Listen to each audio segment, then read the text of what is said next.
The families of two U.S. fighters captured by Putin's army in Ukraine are begging the Biden administration to negotiate their release as fears grow that they will be handed death sentences like the two Brits captured earlier this year who now await death by firing squad. Robert Drueke, 39, and Andy Wein, 27, were captured by Russian soldiers last week as they defended the city of Kharkiv as part of a 10-man squad along with other French and U.S. volunteer fighters. Drueke served in the U.S. Army in Iraq, whereas Wein was a Marine for 4 years. He had never been in active combat before flying to Ukraine in April to volunteer. Both of the U.S. fighters captured yesterday are from Alabama, but it remains unclear if they knew each other before they ventured to the war zone. Now, the families of the two men are begging the government for help as the situation in Ukraine intensifies. Russia continues to advance through eastern Ukraine, prompting military officials to concede yesterday that the numbers favor Putin's forces so far.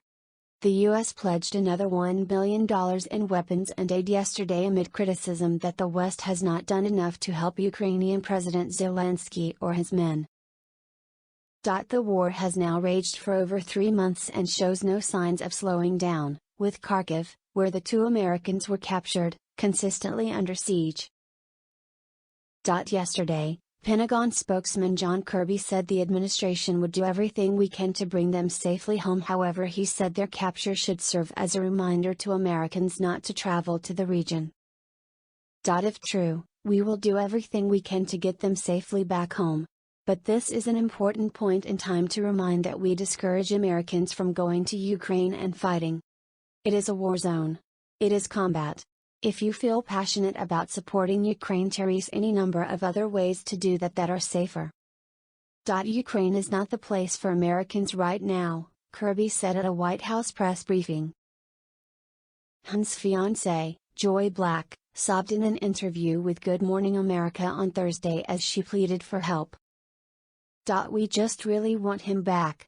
He's got such a big heart. He knew this wasn't an easy thing, but this was the right thing.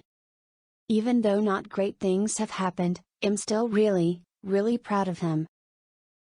Druke's mother Bunny said, he wanted to go over and help train Ukrainian soldiers and show them how to use the equipment that the US has been sending over there for them. She said he was driven by the fear that Putin would not stop at Ukraine, and that he would try to invade the rest of Europe. A State Department spokesman told DailyMail.com on Wednesday, we once again reiterate U.S.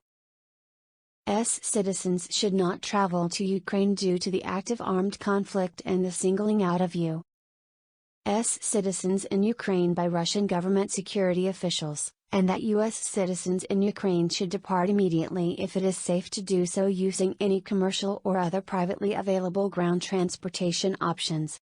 One of the men's comrades described losing sight of the pair in a battle last week as they defended Kharkiv. The pair were part of a 10-man squad defending Kharkiv last week when they were ambushed by Russian soldiers, according to one of their comrades. Drueke and Wein disabled a Russian tank with a grenade but were lost in the fog of return fire. By the time it cleared, they had vanished. We were out on a mission and the whole thing went absolutely crazy, with bad intel.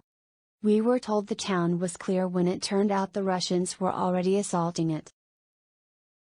They came down the road with 2 T-72 tanks and multiple BMP-3s, armored fighting vehicles, and about 100 infantry. The only thing that was there was our 10-man squad, one of their comrades told the Daily Telegraph in an interview on Tuesday. We suspect that they were knocked unconscious by either the anti-tank mine, or by the tank shooting at them, because later search missions found not sign of them, nothing.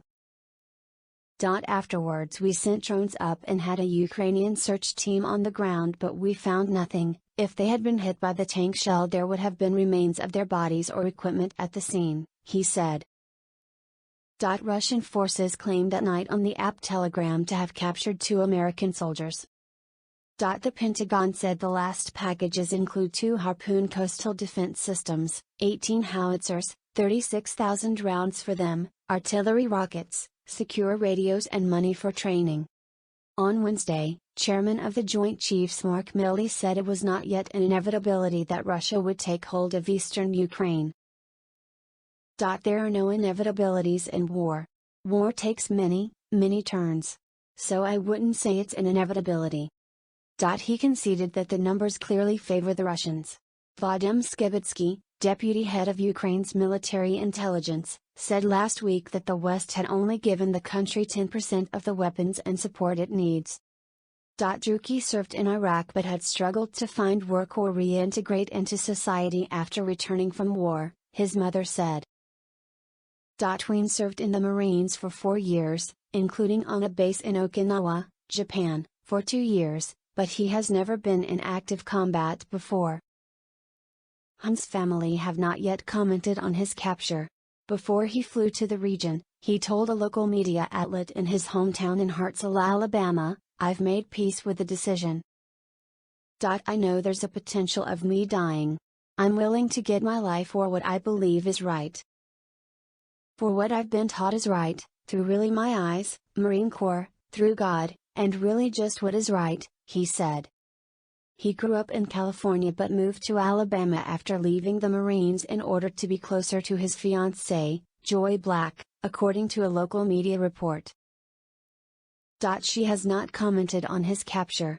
Their capture comes after 2 Brits were taken prisoner by Putin's army. Sean Pinner and Aidna Slin have been handed death sentences by a proxy court in eastern Ukraine. They were captured in April. Now, the pair have been sentenced to death by firing squad. British officials say they are doing everything they can to get the pair out of Russian custody before they are slaughtered. Liz Truss, a favorite target of Russian state media, spoke out last week to condemn the sentences which she said had absolutely no legitimacy while vowing to do everything we can to support the imprisoned pair. She was mocked on Russian TV by Putin's associates who said the UK has done nothing to try to intervene in their fate.